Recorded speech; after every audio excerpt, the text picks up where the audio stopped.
누가복음 9장 57절에서 62절 말씀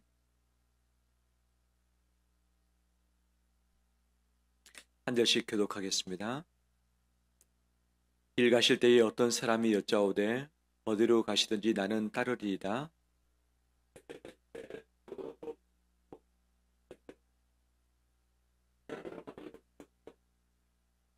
또 다른 사람에게 나를 따르라 하시니 그가 이르되 나로 먼저 가서 내 아버지를 장사하게 허락하옵소서.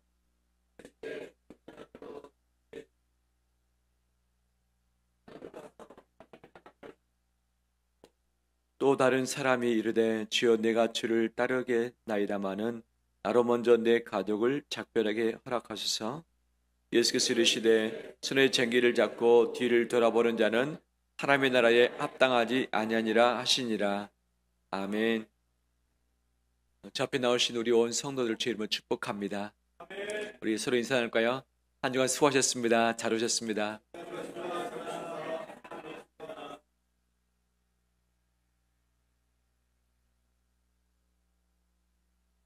주중에 사과 나무를 보았습니다.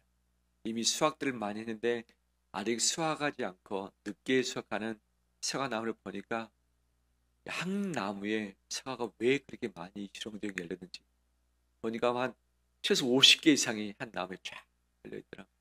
그래서 봤을 때 가슴이 두근두근 했습니다. 저 사과 참 예쁘다. 참 사과 맛있겠다. 사과를 열기 위해서 이 봄부터 나무가 애를 썼을 텐데 또 농부가 참 수고를 많이 했을 텐데 그 귀한 열매를 저렇게 맺다니 얼마나 예쁘고 아름다운가. 하나님께서 그러시고 제가 볼 때도 그런데 얼마나 귀한지 모르겠어요. 그러면서 나의 삶에도 저런 귀한 탐스러운 열매들이 주렁주렁 열렸으면 좋겠다라고 생각을 했고, 이 한국교회가 시들어져 버린 이것들이 다시 새순이 나고 꽃이 피고 열매 맺어서 그 열매를 가지고 하나님과 이 시대 가운데 마음껏 드렸으면 좋겠다라는 소망 가졌습니다. 할렐루야. 이 가을에 열매 맺어가길 간절히 원합니다. 특히 이번 주안에는 특별 새벽 기도를 갖길 원합니다. 가을을 통해서 내 자신 돌아보고 추수감사주의를 맞이하고 교회 창립 17주년을 기억하면서 하나님께 엎드려 기도할 수 있는 시간을 가져보길 원하고, 이 마음을 가지고 모아서 다음 주에 감사로서 하나님께 마음껏 예배를 드렸으면 좋겠습니다. 정말 하나님께서 주시는 귀한 열매가 내 가정에 우리 앞길 가운데 가득가득하길 주의 이름으로 축원합니다. 오늘 메시지의 제목은 나를 따르라. 나를 따르라. 이 9장을 지나서 10장을 가지고 설교를 하려고 했는데 9장이 또 저의 발목을 또 잡았습니다. 아직 뭔가가 부족하다는 거죠.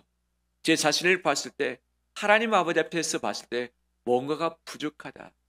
이 시대를 살아가는 우리 그리스도인들, 바로 이 9장의 말씀을 간과하거나 속히 지나가지 않았으면 좋겠다라고 하는 이 마음이 와서 다시 9장의 본문의 말씀을 붙들고서 9장을 마무리하길 원합니다. 나를 따르라. 이 보병 초급 장교의 구호이기도 합니다. 나를 따르라 하면 앞서 나가는 것이죠. 이 돌격 앞으로, 각계전투 배울 때 돌격 앞으로 그러면 온 수대원들이 앞으로 쫙 나가는 거죠. 근데 수도장은 가지 않고 뒤에 가만히 있으면 수도원들이 가다가 길을 잃어버리게, 수도장이 앞장서면서 나를 따르라, 돌격 앞으로 그러면 나가는 것 아니겠습니까? 예수님께서 내가 앞장설 테니, 내가 뛰어갈 테니 너희가 나를 따르라는 메시지를 우리 가운데 허락을 하고 계시죠. 9장의 핵심 단어가 나를 따르라입니다. 그런데 이 나를 따르라는 이 단어가 예수님의 사역의 초기, 사역의 말기 때도 나온 것을 보게 되죠. 사역의 초기에 예수님이 제자들을 불러 모으셨습니다. 그리고 그들에게 말씀하시죠. 마가복음 1장 17절에 예수께서 이르시되 나를 따라오라.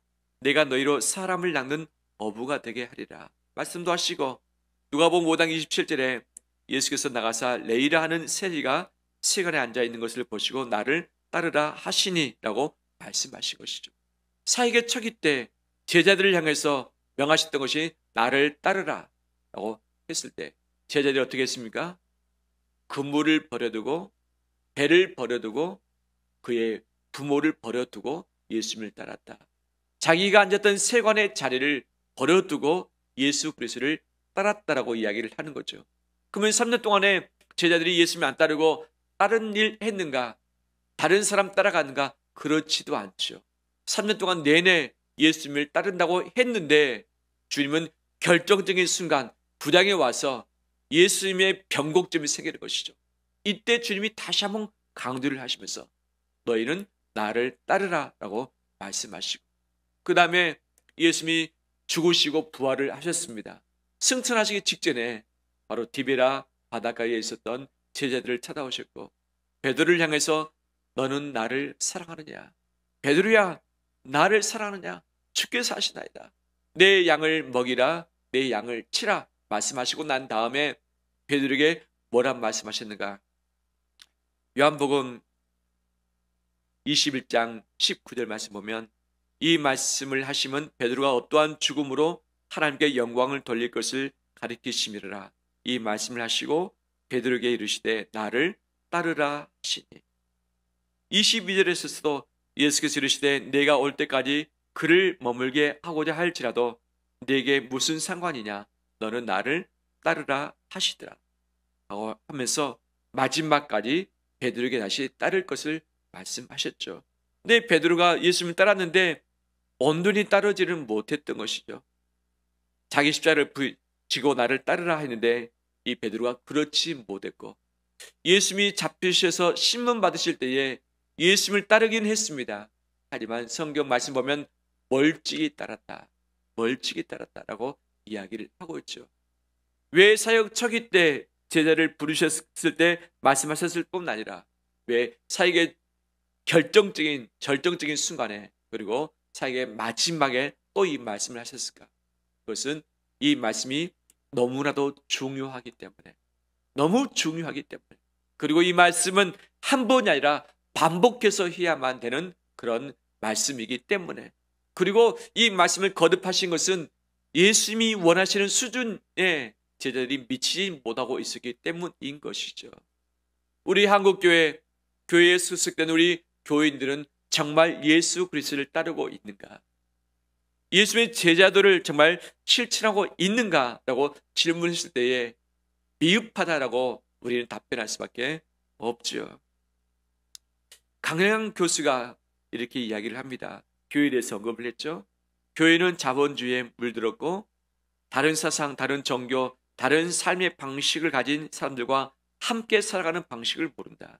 지극히 배타적이며 실천적 무신론이 교회 안에 만연해 있다. 즉 이비인한 말로는 하나님의 존재를 인정하고 예배를 드리고 기도를 하지만 행실로는 삶의 열매가 없다라고 하면서 우리 한국교회의 부족한 부분을 정확하게 직시하면서 언급을 했었던 것이죠. 입으로는 주를 따른다 하지만 삶으로는 따르지 못하고 본이 되고 있지 못하다라고 이야기를 하고 있죠. 독일이 아직 통일되기 전에 2차 세계대전 때 나치 히틀러 수하에 있었을 때 이때 본헤퍼가 정말 하나님의 말씀을 붙잡고 따랐던 것이죠. 그가 책을 기록했는데 그 책의 이름은 나를 따르라. 나를 따르라 것이죠. 예수 그리스도께서 가셨던 그 길을 우리도 따르자. 이 독일 교인들을 향해서 외칩니다. 독일 교인들이 왜 값싼 은혜만을 강구합니까? 왜 값싼 은혜만을 강구합니까? 라고 질문을 하고 있죠. 값싼 은혜가 무엇인가? 회개 없는 용서의 설교, 공동체의 징계가 없는 세례, 죄의 고백이 없는 성찬, 개인의 참여가 없는 죄 사함. 바로 값싼 은혜는 본받음이 없는 은혜이며 십자가 없는 은혜이며 살아계신 예수 그리스도, 사람이 되신 예수 그리스도가 없는 은혜다라고 이야기를 하고 있는 것이죠. 이 시대가 은혜는 많이 강구하고 있지만 값싼 은혜만을 강구하고 있는 것이죠. 예수님이 우리에게 주신 은혜는 대가 지불을 하시고 고난 받으시고 자기의 생명을 내주심으로 허락하시던 은혜인데 그분을 따르는 우리는 예수 그리스도의 고난을 잊어버리고 주님이 주실 수 있는 은혜만을 간구하는 것이죠. 예배가 놓을 때 주님 은혜를 베풀어 주옵소서. 기도할 때 은혜를 주옵소서. 내게 복을 주옵소서. 내게 형통을 허락하시고 내게 평안함을 더하시고 내 길을 평탄케 해주시길 원합니다. 주님 모든 것을 예비하시사 고난받지 않길 누라며 어려움을 당하지 않길 누라며 아프지 않길 누라며 행복하길 누라며 성공하길 누라며 제 꿈꾸는 것이 다 이루어지길 원합니다. 나뿐 아니라 내 가족이 더 잘 되길 누라며 더 높은 자리에 있길 누라며 더 빨라지길 누라며 더 윤택해지길 누라며 더 잘 살아보길 원합니다. 더 건강해지길 원합니다. 이것이 우리의 기도의 제목인 것이죠. 그런데 이 기도를 우리가 해서는 안 되는가? 이것은 기도는 필수적이고 반드시 해야 되죠. 반드시 간구하고 주 앞에 구하고 찾고 문을 두드리는 것이 맞는 것이죠. 그런데 이 기도뿐만 아니라 더불어서 해야 될 것이 무엇인가? 바로 그것은 예수 그리스도의 십자가인 줄 믿습니다. 십자가 없이 은혜만을 구하는 것, 헌신 없이 복을 구하는 것이 값싼 은혜이고 값싼 은혜에 치장되어진 우리가 이 시대 가운데 사람들에게 보여질 것들도 없는 것이죠. 빈 껍데기인 것이죠. 그래서 세상 사람들이 우리를 볼 때에 기대했지만 기대한 것을 찾지 못해서 실망하게 되어지고 요즘엔 도리어 한국 교인들을 향해서 손가락질을 하면서 인정하지 않고 있는 추세에 있기도 합니다. 우리가 은혜를 추구할 뿐 아니라 예수 그리스도의 가신 그 길을 함께 따르면서 결단하며 나가는 우리 되시기를 주의 이름으로 축원합니다. 그런데 우리들은 주님의 길을 잘 따르지 못하고 있습니다. 우리 교회 이름이 무엇입니까? 주님의 길 교회. 많은 분들이 말합니다. 왜 주님의 길 교회냐? 이 주님의 길 하면 어떤 느낌이 듭니까? 어떤 느낌이 들죠? 가볍고 신나고 즐거운 느낌입니까? 부담 있고 희생해야 할 것 같은 느낌이 듭니까? 두 가지가 함께 다 이 안에 있죠. 주님의 길 하면 주님과 동행하는 길이죠. 주님과 동행하는 그 길이 얼마나 즐겁고 행복하고 신납니까? 뿐만 아니라 그 주님의 길은 주님이 가신 길을 함께 가겠다고 하는 결단에 바로 이 요구도 우리에게 주어지는 것이죠. 많이들 묻습니다. 왜 주님의 길이냐? 그 이름 너무 좋다. 하지만 주님의 길 교인 되기 쉽지 않겠다라고 말도 하기도 합니다. 주님의 길을 가기로 결단하며 나온 우리 온 성도들, 내가 원하는 길, 내가 따르고 싶은 그 길이 아니라 주님이 나에게 원하시는 길을 감히 따라가는 우리 되시길 주의 이름으로 축원합니다. 그런데 잘 하지 못할 때가 있어요. 왜 그런가? 제자들을 부르셨을 때 나를 따라오라, 내가 너희로 사람 낳는 어부되게 하겠다라고 했는데 제자들이 언제 따라갑니까? 즉시 버려두고 따라갔다. 너희에게 말씀하실 때 즉시 그 자들을 박차고서 예수 그리스도를 따랐다라고 이야기를 하고 있죠. 오늘 9장 본문에 나를 따르라 했지만 아버지를 장사하게 하옵소서, 가족과 작별을 먼저게 하옵소서라고 하면서 따르지 못했습니다. 따랐던 제자들 있지만 따르지 못했던 자들도 있는 것이죠. 무엇이 다른가? 때라고 하는 것, 타이밍. 내가 원하는 때인가? 주님이 원하시는 때인가? 나를 따르라 말씀하신 바로 그때가 주님이 원하시는 때인 것이죠. 그런데 우리는 아직 내 때가 아닌 것 같습니다. 주님 조금만 기다려주세요. 제가 해야 될 일들이 있는데 그 일 하고 나서 주님을 더 열심히 따르고 헌신하겠습니다 라고 이야기를 할 거죠. 내 때가 아직 아닌 것 같습니다. 주님 너무 바쁘지 않나요? 주님 너무 느리지 않나요? 저는 더 빨리 가고 싶은데 왜 주님은 너무 천천히 가시나요? 라고 하면서 주님의 때에 모든 것을 맞춰야 될 텐데 나의 때를 생각하고서 바로 가지 않기 때문에 순종이 되지 않는 것이죠. 나를 따르라 했지만 어떤 사람은 주님, 제가 아직 준비가 안 됐습니다. 준비가 안 됐습니다. 여행 가자. 여행 가기 전에 준비를 해야 되죠. 직장 가자. 직장 가기 전에 준비를 해야죠. 학교 가자. 학교 가기 전에 준비를 해야죠. 준비되면 그 일을 하는데 준비가 안 되면 마음이 뒤숭숭하고 집중이 되지 않는 것이죠. 하지만 주님이 나를 따르라 하신 것은 내가 준비됐기 때문에 따른 것이 아니라 바로 주님이 준비하시기 때문에 나를 따르라고 말씀하신 줄 믿습니다. 내 준비가 아니라 주님의 준비인 것이죠. 그 따르기로 결단하며 순종할 때에 여호와 이레를 경험하게 되어지고 순종을 통해선 하나님의 은혜를 경험하게 될 줄 믿습니다.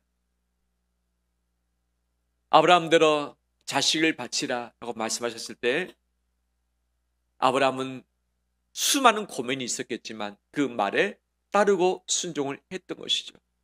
이때 하나님은 그에게 순양을 마련해 주시사 이삭을 대신하도록 하셨고 바로 이것을 통해서 바로 이삭과 그 자손에게 하나님의 복을 바로 약속도 해 주셨고 이 아브라함은 그 산, 그 지역을 여호와 이레라고 명칭을 정해주기도 했습니다.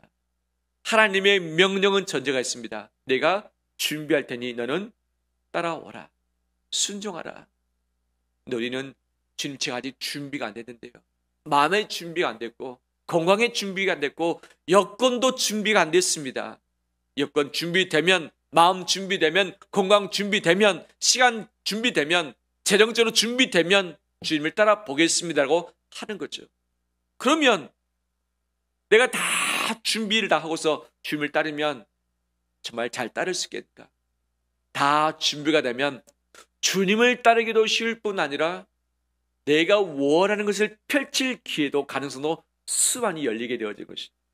그런데 주님을 따르기보다는 내가 원하는 방식대로 살아가길 원하는 것이 우리의 인간의 마음이기도 하는 거죠. 내가 준비 안 됐지만 주님을 따르기로 결정하고 따라가면 누가 준비하신다고요? 주님이 준비를 하십니다. 주님. 내가 다 준비하고 간다면 주님은 무엇을 준비하실 수 있겠는가? 동행하면서 주님이 하실 일은 무엇이겠는가?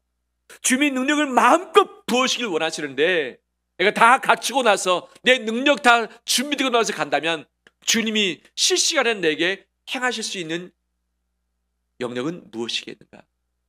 주님이 함께 하실 이유가 없고 내게 능력 부으실 이유가 없고 우리가 그렇기 때문에 주님께 간절히 엎드려 기도하며 주님을 붙잡을 이유가 사라지게 되는 것이죠.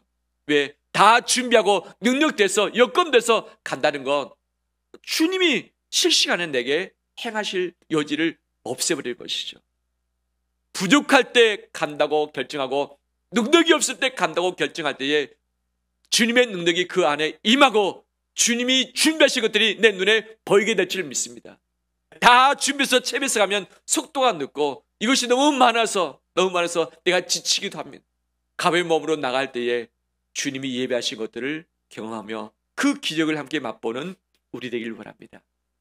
주의 명령에는 전제가 있습니다. 여호와 이레의 전제가 있습니다. 여호와 이레의 전제, 바로 순종할 때에 여호와 이레를 경험하게 될 줄 믿습니다. 또는 때로는 이해할 수 없을 때 순종이 안 됩니다. 왜라는 의문이 우리 인생에 늘 있습니다. 이것을 이해하지만 내 존재를 알고 내 인생 가치를 발견하고서 참된 성숙의 길로 갈 수 있는 것이죠. 왜라는 질문을 하지 않고 간다면 길을 잃어버릴 때가 있고 자기 중심적인 삶을 살 때가 있고 성숙되지 못하고 미성숙 가운데 머물 때가 있어요. 그래서 늘 질문을 해야 되죠. 왜 그럴까? 왜 그럴까? 그런데 주님을 따름에 있어서도 왜라는 질문을 할 수밖에 없죠.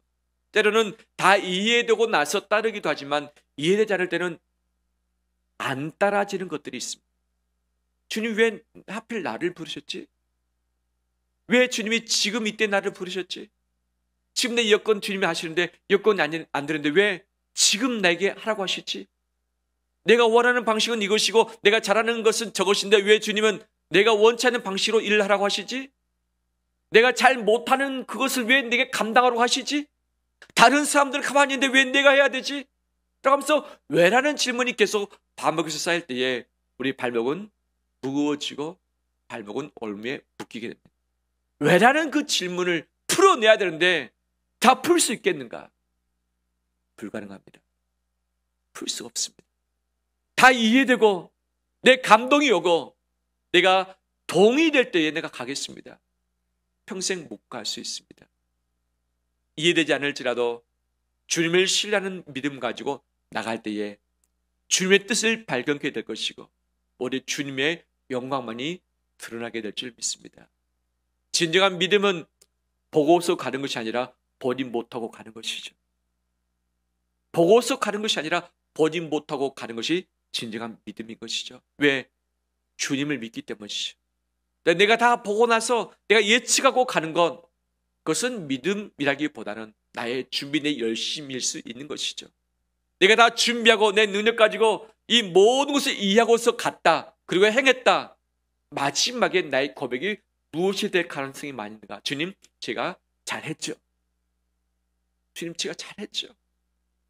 라고 하는 거죠. 그런데 준비도 안 되고 능력도 안 되고 이해도 안 됐음에도 불구하고 순종함으로 말미암아 그 일을 행했다고 하면 마지막에 뭐라고 고백할 수 있겠는가? 다 주님이 하셨습니다. 주님이 하셨습니다. 이 고백이 바뀌게 되어지는 것이죠. 우리 인생 여정 다 살고 나서 주님이 하셨습니다라는 고백이 있기를 합니다.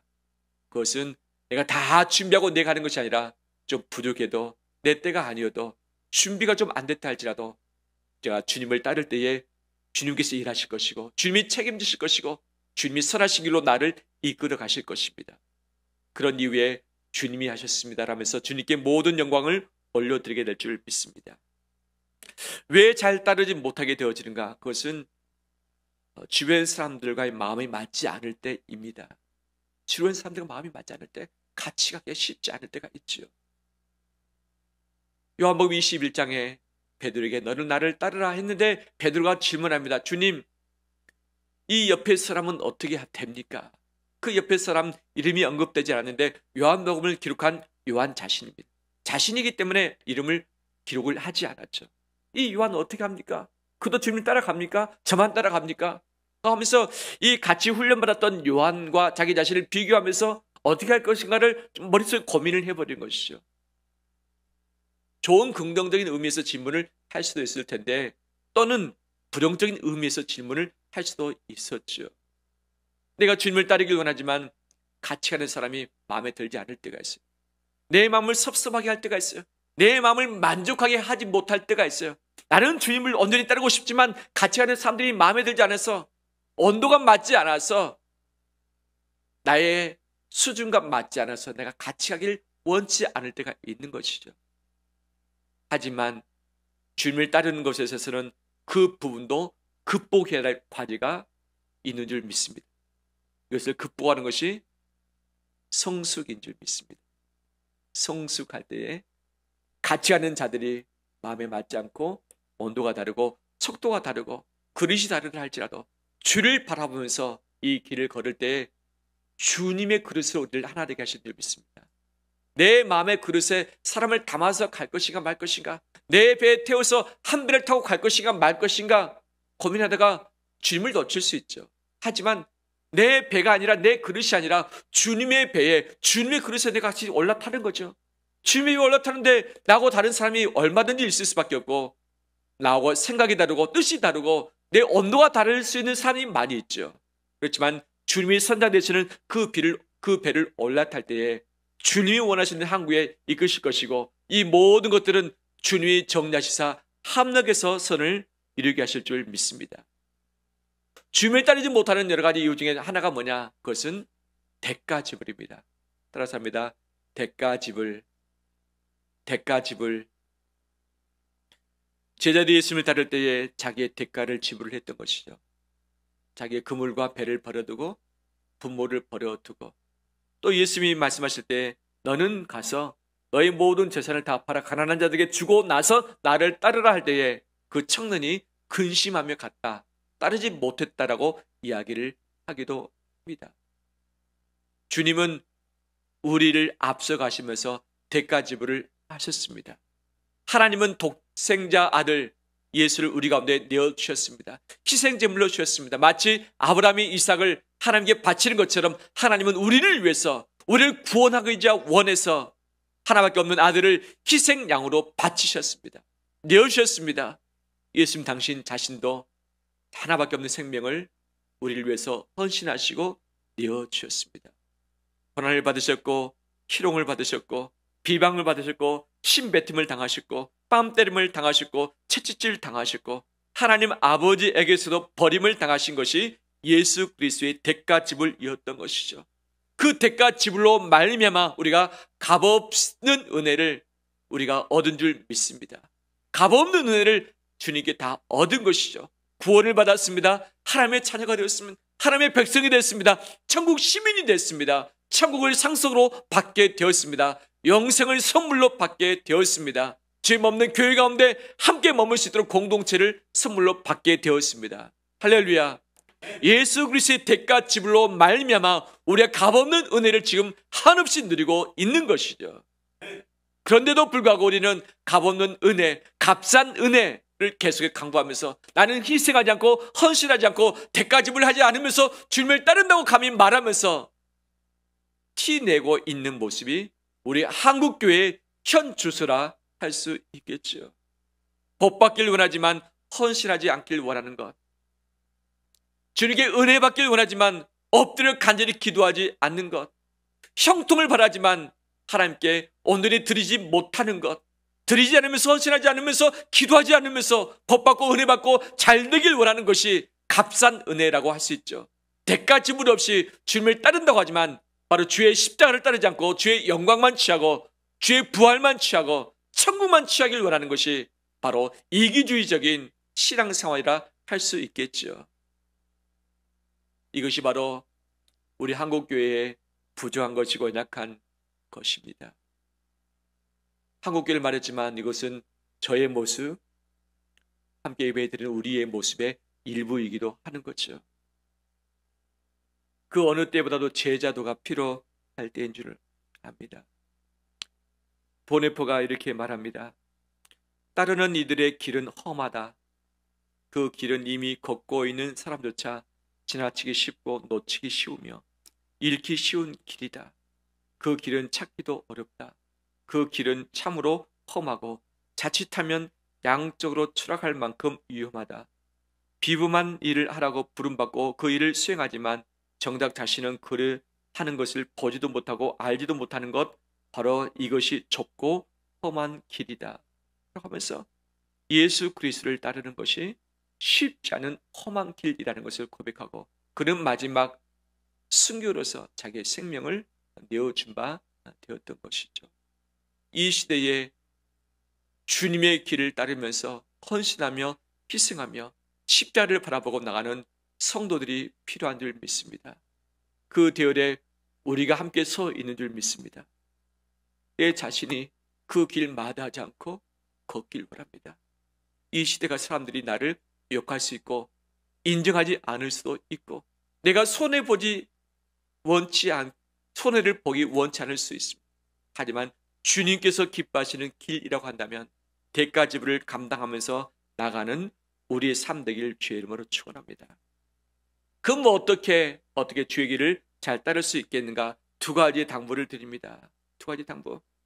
첫 번째, 나의 이유들을 하나씩 지워가길 바랍니다. 나의 이유들을 지워가길 바랍니다.